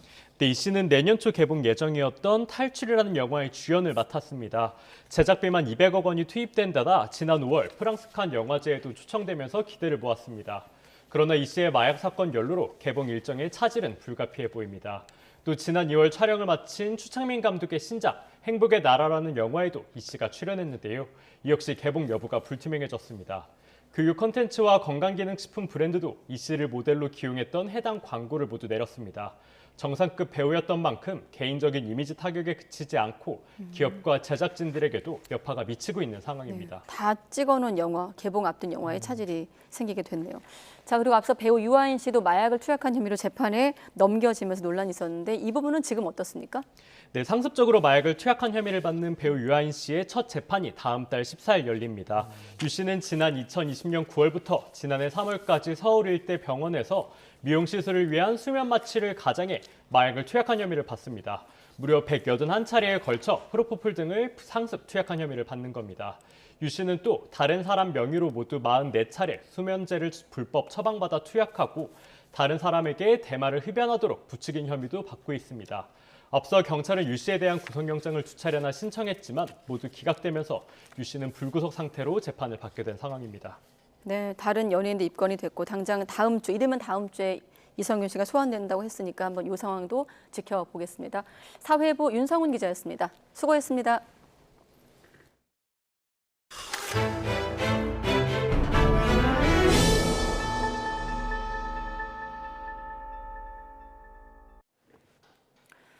네, 전현희 전 국민권익위원장에 대한 감사원의 표적감사 의혹을 수사하고 있는 고위공직자 범죄수사처가 감사 착수 과정에 대통령실 인사가 관여한 정황을 포착했습니다. 진위 확인을 위해서 유병호 감사원 사무총장에게 출석해서 조사를 받으라고 3번째로 요구했는데 유 총장이 또 불응하면 체포영장 청구도 검토할 계획입니다. 송재인 기자가 보도합니다. 지난달 고위공직자 범죄수사처는 감사원과 국민권익위원회 등을 동시다발로 압수수색했습니다. 감사원이 전현희 전 국민권익위원장을 표적감사했다는 의혹의 물증을 확보하기 위해서였는데 공수처는 당시 압수수색 영장에 감사원의 특별감사 착수 과정을 자세히 기재했습니다. 기존에 거론된 권익위 내부 제보자뿐 아니라 대통령실 관계자가 전 전 위원장 제보의 전달자 역할을 했다는 겁니다. 권익위 간부 A씨가 전 전 위원장 사퇴를 목적으로 당시 대통령실 비비서관에게 제보한 내용을 지난해 7월 B씨가 감사원에 전해 한 달 만에 권익위 특별감사가 이뤄졌다는 게 공수처 판단입니다. 공수처는 제보 내용에 과장이나 허위가 있다는 걸 알고도 최재해 감사원장과 유병호 사무총장이 전 전 위원장 수사까지 요청했다고 보고 공동 무고 혐의도 영장에 적시했습니다. 그러나 당사자들은 최초 제보와 전달 의혹을 전면 부인하고 있습니다. 권익위 제보자 A씨로 공개 지목된 이윤주 권익위 기획조정실장은 물론 기조실장이라는 분이 지금 공익신고자로 되어 있습니까? 감사원에 이러는데 공수처장이 답변합니다. 예, 그런 것으로 알고 있습니다. 그래서 감사원에 제보하신 거 맞습니까? 아닙니다. 없습니다. 당시 대통령실 비서관으로 일한 B씨도 업무보고차 임 실장과 3차례 만났을 뿐 감사원에 관련 내용을 전한 적이 없다고 반박했습니다. 감사원 역시 다양한 정보와 제보를 통해 권익위 감사에 착수했다며 언급을 자제하고 있습니다. 공수처는 결국 전 전 위원장 감사 착수부터 감사보고서 의결까지 과정 전반에 관여한 유병호 사무총장의 직접 조사가 불가피하다고 보고 있지만 유 총장은 국회 국정감사를 이유로 이미 2차례 소환 통보에 응하지 않았습니다. 이에 따라 공수처는 3번째 출석 요구서를 보냈지만 유 총장이 피의자 조사에 응할지는 미지수입니다. 공수처는 감사원 국감이 끝난 다음 주에도 유 총장이 불출석할 경우 체포영장 청구 등 강제 수사로 전환하는 방안도 배제하지 않고 있습니다. YTN 송재인입니다. 도둑맞은 휴대전화를 사들여 해외로 빼돌린 작물업자들이 붙잡혀 검찰로 넘겨졌습니다. 훔친 휴대전화에 걸린 잠금 보안을 해제하기 위해서 피해자한테 피싱 문자를 보내 개인정보를 빼앗기도 했습니다. 윤태인 기자가 보도합니다. 지하철역 승강장. 남성 한 명이 주위를 살피더니 벤치에 앉아있는 승객 쪽으로 손을 뻗습니다. 취객에게서 휴대전화를 훔친 겁니다. 도난당한 휴대전화는 작물업자 A씨의 창고로 흘러들어갔고 거기서 또 다른 작물업자에게 넘겨졌습니다. 경찰 추적을 따돌리기 위해 거래는 주로 심야나 새벽 시간에 CCTV 사각지대나 주거지 등에서 이뤄졌습니다. 그리고 이렇게 건네진 휴대전화는 보따리상을 통해 중국이나 필리핀 등으로 밀반출됐습니다. 작물업자가 휴대전화를 도둑맞은 피해자에게 누군가 개인정보를 유출하고 있다는 피싱 문자 메시지를 보내기도 했습니다. 아이디와 비밀번호를 빼내 보안 잠금을 풀면 휴대전화를 더 비싸게 팔 수 있다는 점을 노렸습니다. 피해자는 이 피싱 문자에 속아 그 아이디와 비밀번호를 입력 후 하는 순간 비밀번호가 탈취되고 그 피해자 폰은 공기계가 됩니다. 이들의 범행은 지난 7월 훔친 휴대전화를 A씨에게 넘기던 절도범이 검거되며 꼬리를 잡혔습니다. 경찰은 도난당한 휴대전화 51대를 판매해 1,800만여 원을 챙긴 A씨를 비롯해 모두 13명을 붙잡았습니다. 경찰은 A씨를 상습 작물 취득 혐의로 구속 송치하고 해외 보따리상에 대한 추적을 이어가고 있습니다. YTN 윤태인입니다. 네, 경기도 포천에서 운전 중인 자동차 앞유리에 이렇게 갑자기 총알이 날아와서 박힌 일이 발생했습니다. 인근의 미군 사격장에서 날아온 것으로 추정되고 있는데 조금이라도 위에 박혔다면 큰 사고로 이어질 뻔했습니다. 강민경 기자가 단독 보도합니다. SUV 차량 앞유리에 5.56mm 실탄이 박혀 있습니다. 와이퍼를 뚫고 유리창에 박힌 탄두엔 강선 자국이 선명히 남아 있습니다. 저녁 6시 20분쯤 경기도 포천시 영중면의 4차선 도로를 달리던 40대 A씨의 차에 갑자기 총알이 날아와 꽂혔습니다. 뭐야 이거? 총알이 조금만 위로 날아와 운전자를 향했어도 큰 사고로 이어질 수 있었던 아찔한 상황이었습니다. 이게 만약에 이 하단이 아닌 뭐 상단에 만약에 들어왔으면 전태 만약에 이게 유탄이 맞았으면 운전하던 차량에 총알이 날아와 꽂힌 현장입니다. 이 산 너머 반경 1km 안에 미군의 사격장이 있다는 사실을 확인할 수 있었습니다. 취재 결과 총탄이 날아들 당시 인근 우리 군부대는 사격 훈련을 하지 않은 것으로 확인됐습니다. 전문가들은 미군 사격장에서 잘못 발사된 탄환이 도로에 날아들었을 가능성이 크다고 분석합니다. 미군과 우리 군이 그 5.5 소총탄은 동일 구경을 사용하고 거의 형태는 똑같으니까 탄의 형태로 봐서는 뭐 소총탄입니다. 5.56mm 소총탄으로 보여집니다. 현재 탄두는 미군이 회수해간 상태입니다. 경찰과 군 관계자들은 정확한 사고 발생 경위를 확인한 뒤 피해자 보상 절차를 밟겠다는 입장입니다.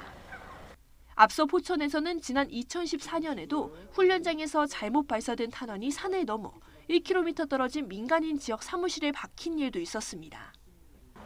잊을만 하면 터지는 군부대 사격장 근처 오발탄 사고. 인명피해로 연결될 수 있는 만큼 보다 강화된 안전대책이 필요해 보입니다.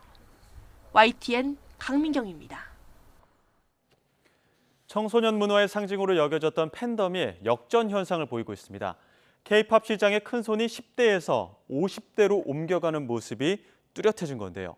한국문화관광연구원이 지난 10년 동안 모바일 음악 콘텐츠 이용 시간의 변화를 분석해 발표한 결과 지난해 50대의 모바일 기기 음원 서비스 이용 시간은 19억 8천만 분으로 집계됐습니다. 지금까지 모바일 음악 혹은 팬덤 문화를 가장 적극적으로 소비했던 10대의 이용 시간 10억 5천만 분의 약 2배에 달하는 수치를 기록한 겁니다. 물론 20대가 55억 9천만 분으로 가장 많이 이용했고 30대가 43억 5천만 분을 이용하면서 2위를 기록했지만 10대와 50대의 이 모바일 음악 이용 시간이 큰 격차로 역전된 건 10년 만입니다. 이렇게 팬덤 문화에서 50대의 약진이 뚜렷한 건 저출산, 고령화 때문이라는 분석이 나옵니다. 2021년 7월 기준 주민등록 연령별 인구 통계에 따르면 베이비붐 세대에 태어난 50대의 인구수는 860만 명에 가깝고 10대는 470만 명가량으로 추산됩니다. 50대는 이미 인구수에서부터 음원 사이트 순위를 움직일 만큼 강력한 화력을 갖춘 데다 10대에 비해 경제적, 시간적 여유가 많다는 점도 한몫하고 있습니다. 하지만 이런 현상에서 보듯 저출산 고령화 문제가 거듭될수록 세대별 인구 격차는 심화할 텐데요. 때문에 인구 구조 역전에 따른 역피라미드 문제의 심각성을 지적하는 목소리도 나옵니다. 일본의 인구학 권위자인 야마다 마사히로 교수는 한국이 일본보다 훨씬 빠른 속도로 저출산 고령화가 진행되고 있다며 문제 해결을 위해서는 지금이 골든타임이라고 지적하고 있는데요. 일본 인구 석학의 경고처럼 더 늦기 전에 우리 사회 곳곳에서 나타나는 세대 변화에 대해 보다 면밀하게 살펴봐야 할 것으로 보입니다. 보건복지부 국정감사에서 의대 정원 확대 문제와 관련한 여야 질타가 이어졌습니다.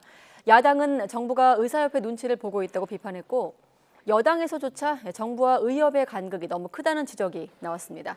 조용성 기자입니다. 보건복지부에 대한 종합국정감사에서 이슈는 단연 의대 정원 확대 문제였습니다. 야당에서는 최근 정부가 필수 의료 대책을 발표하면서 의료 인력 확대를 내세웠지만 구체적인 방안이 빠졌다는 지적이 나왔습니다. 얼마나 의대 정원 확대를 할 것인지 발표하는 줄 알고 환영했습니다. 그런데 속빈 강정이었고 안고 없는 찐빵이었습니다. 원칙만 되풀이하고 구체적 내용이 없습니다. 의대 정원 대폭 확대를 추진하던 정부가 갑자기 한 발 물러선 게 의사협회 눈치를 본 것 아니냐는 비판도 나왔습니다. 의대 정원 확대에 대한 구체적인 내용이 없어서 매우 실망스럽습니다. 의사단체 강경 발언이 이어지고 그래서 정부가 알맹이를 빼놓은 거 아닌가 싶습니다. 반면 여당 의원은 의료계의 강경 대응으로 의대 정원 논의가 무산됐던 과거 사례들을 재조명했습니다. 의료계 설득이 먼저 이뤄져야 한다는 주장이지만 정부와 의사협회 사이의 입장 차이가 너무 크다는 지적이 담겼습니다. 감축했던 인원인 350명 수준을 마지노선으로 본다고 하는데 맞습니까? 현 정부 임기 내 최대 3,000명 규모까지 늘리는 방안이 고려돼 있는 것과 비교하면 상당한 차이가 있는 것으로 보입니다. 조규홍 보건복지부 장관은 거듭된 질타에도 차질 없이 추진하겠다는 원론적인 답변만 내놨습니다. 정원을 확정적으로 말씀하셨는데 저희가 아직 정원의 확대 규모를 정한 것은 없고요. 2025년 의대 입학 정원 확대에 차질이 없도록 하겠습니다. 지역 의료 인력 확충 방안에 대해서도 지역 의사제 등에 대한 의사들의 반발을 고려한 듯 장단점을 검토하겠다며 신중한 태도를 보였습니다. YTN 조용성입니다. 네, 일제강점기 봉오동 전투를 이끌었던 홍범도 장군의 순국 80주기 추모식이 흉상 이전 논란 속에서 거행됐습니다.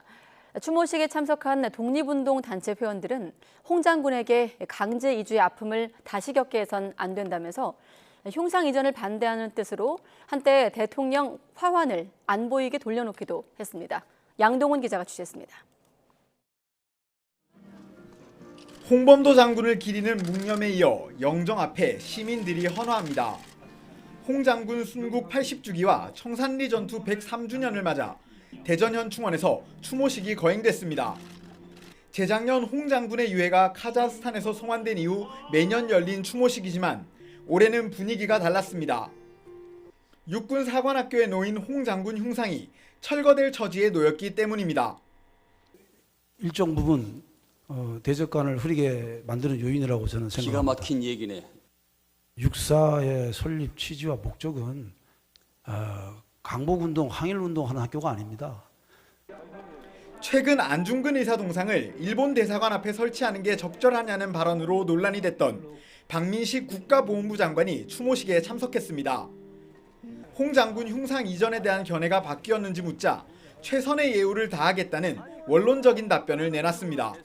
육사에서는 동상을 옮겨야 된다는 생각은 그대로신 건가요? 국가보훈부가 독립유공자를 최고로 예우하는 것은 그것은 대원칙이고 당연한 거죠. 그렇게 최고로 예우할 겁니다. 독립운동 관련 단체 회원들은 추모식에 흉상 이전에 반대한다는 팻말을 들고 나왔습니다. 한때 윤석열 대통령이 보낸 화환이 이름이 안 보이게 돌려놓아졌다가 바로 잡히는 돌발 상황도 일어났습니다. 홍 장군 유해 송환에 참여했다는 고려인은 흉상 이전 추진에 안타까움을 숨기지 않았습니다. 장군님이 78년 만에 드디어 편히 쉴 수 있을 거라고 생각을 했는데 그런데 2년 만에 이런 일이 벌어지고 있는데 많은 고려인들이 너무나 속상하고 너무 안타깝게 생각하고 있습니다. 홍범도 장군 기념사업회 측도 카자흐스탄에 강제로 이주당해 힘든 삶을 산 홍 장군에게 또 강제 이주의 아픔을 겪게 해서는 안 된다고 강조했습니다. 대전현 충원 말고도 카자흐스탄 알마티 고려극장과 서울 서대문 형무소 등 8곳에 마련된 추모 공간에도 홍범도 장군을 기리는 시민들 발길이 종일 이어졌습니다. YTN 양동훈입니다. 네, 설악산, 이 산 아래 설악동까지 단풍이 절정기에 접어들었습니다. 그 밖에 주요 산에선 이달 말부터 다음 달 상순까지 가장 아름다운 단풍을 볼 수 있을 전망입니다. 김민경 기자가 소개합니다. 계곡 주변 암석 사이사이 울긋불긋 단풍물이 들었습니다. 계곡물을 사이에 둔 단풍은 오색물감을 콕콕 찍어내린 듯 다채로운 자태를 뽐냅니다. 단풍 절정기에 접어든 설악산 초입, 설악동의 모습입니다. 현재 설악산과 오대산 등 강원도는 단풍이 절정에 들었고 서울 북한산을 비롯한 내륙과 제주도는 산의 20%가 단풍에 물드는 등 첫 단풍 시기에 접어들고 있습니다. 큰 일교차 속에 단풍물은 빠르게 산 아래로 남쪽으로 번지고 있습니다. 특히 내일과 모레 한 차례 가을비가 지나며 쾌청한 하늘 아래 더 짙어진 단풍을 볼 수 있을 전망입니다. 이달 말에는 북한산과 계룡산 등 내륙에도 단풍이 절정기에 접어들겠습니다. 아기 단풍으로 유명한 내장산도 다음 달 상순에는 장관을 이룬 단풍을 만나볼 수 있겠습니다. 맑은 날씨 속에 일교차가 크게 나면서 올가을 단풍은 예년보다 아름다운 모습을 뽐낼 걸로 보입니다. YTN 김민경입니다. 국보급 조선 백자인 달 항아리가 경매에서 34억 원에 낙찰돼 국내 경매 최고가 기록을 경신했습니다. 어제 서울 옥션 경매에서 백자 대호가 34억 원에 최종 낙찰되며 지난 2019년 6월에 세운 국내 경매 달 항아리 최고가 31억 원을 넘어섰습니다. 18세기 전반에 만들어진 이 달 항아리는 높이 47.5cm에 모양이 완전한 원에 가까워서 형태미가 뛰어나고 은은한 유백색을 띠고 있어 출품 전부터 국보급이란 평가를 받았습니다.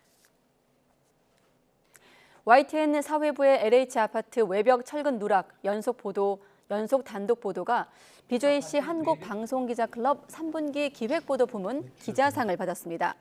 한국방송기자클럽은 오늘 YTN의 박정현, 우철이, 박재현 기자의 LH 인천 검단 아파트 외벽 철근 대량 누락 연속 단독 보도를 올해 3분기 기획부문 수상작으로 선정했습니다. LH 건물 외벽 철근 누락 등을 5차례에 걸쳐 심층 분석을 해 부실 시공 위험성을 짚어낸 YTN의 보도는 취재력과 사회적 영향력에서 심사위원들로부터 높은 점수를 받았습니다. 네, YTN은 오늘부터 삼성전자 스마트 TV의 광고 기반 무료 스트리밍 서비스인 삼성 TV 플러스에 실시간 뉴스를 공급합니다. 이 서비스를 통해 YTN을 시청하려면 인터넷과 연결된 삼성 스마트 TV에서 삼성 TV 플러스를 활성화시킨 후 리모컨으로 502번을 누르면 됩니다. YTN은 LG 스마트 TV를 통해서도 호주와 유럽, 남미 등에서 광고 기반 무료 스트리밍 서비스를 제공하고 있으며 내년엔 북미 지역까지 시청 영역을 확대할 계획입니다. 내일은 점차 하늘빛이 흐려지겠습니다. 서쪽 지방을 중심으로는 오후부터 가끔 비도 내리겠는데요. 비가 내려도 기온은 크게 떨어지지 않겠고요. 여전히 예년 기온을 웃도는 가을 날씨가 이어지겠습니다. 예상되는 비의 양은 5에서 40mm가 되겠고요. 곳에 따라서는 돌풍과 벼락, 우박을 동반하기도 하겠습니다. 또 중서부 지방을 중심으로는 오전과 밤 한때 미세먼지 농도도 짙게 나타나겠습니다. 내일 아침 기온은 오늘과 비슷하거나 조금 높겠는데요. 서울이 15도, 대전이 13도, 대구는 11도, 부산은 15도로 출발하겠고요. 이 낮 기온도 오늘과 비슷해서 대체로 선선하겠습니다. 서울이 21도, 대전이 22도, 광주는 23도, 대구는 24도까지 오르겠습니다. 금요일인 모레 내륙은 점차 맑은 하늘을 되찾겠지만 동해안에는 동풍의 영향으로 비가 내릴 전망입니다. 지금까지 날씨 정보였습니다. 가장 빠른 종합뉴스 뉴스큐 마치겠습니다. 이어서 이브닝 뉴스가 방송됩니다. 시청해주신 여러분 고맙습니다.